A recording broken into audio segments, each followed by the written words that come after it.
আজ রবিবার ঐতিহ্যবাহী বনগ্রাম হাট 29/3/2026। জেনে নেব বনগ্রাম হাট থেকে পেঁয়াজ, রসুন, ধনিয়া, গম কত করে বিক্রি হইতেছে। বনগ্রাম হাটের অবস্থান মহারাষ্ট্র ইউনিয়ন, থানা মুকসুদপুর, জেলা গোপালগঞ্জ। বাজার পরিস্থিতি জেনে অন্য কৃষক ভাইদের ভিডিওটি দেখার সুযোগ করে দিবেন এবং আপনাদের এলাকায় পেঁয়াজ, রসুন, ধনিয়া এবং গমের দাম কেমন কমেন্টে জানাবেন। আসুন আমরা জেনে নেই বাজার পরিস্থিতি। 1000 টাকা করে নিলাম কয়টা? আচ্ছা দেন আপনার টাকাই কত করে কিনলেন?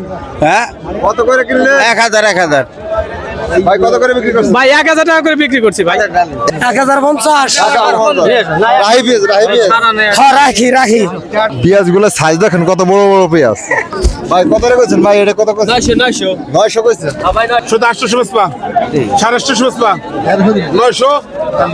ভাই কত করে বলছেন ভাই? 850 টাকা। 850 টাকা। সাই ভাই কত করে বেচেন রসুন ভাই? 1400 টাকা। 1400 টাকা বলছেন। ভাই কত করে কিনছেন রসুন? 1400 টাকা ভালো রসুন। 1400 টাকা। টাকা কত করে কিনছেন ভাই? 1400। এরকম কাটা ভাড়া পেঁয়াজ গুলো 600 থেকে 900 টাকা করে বিক্রি হয়েছে। পেঁয়াজ গুলো সাইজ ভালো। শনিবার গমের বাজারে গমগুলি বিক্রি হয়েছে 1200 থেকে 1300 টাকা। মূলত গমগুলি আমাদের হাটে খুবই কম আসে, হয়তো কেবল সিজন শুরু তাই কম আসতেছে, সামনে বেশি আসবে। আসুন আমরা এবার জেনে নেই ধনিয়ার বাজার। ধনিয়া বিক্রি হয়েছে 3400 থেকে 3800 টাকা।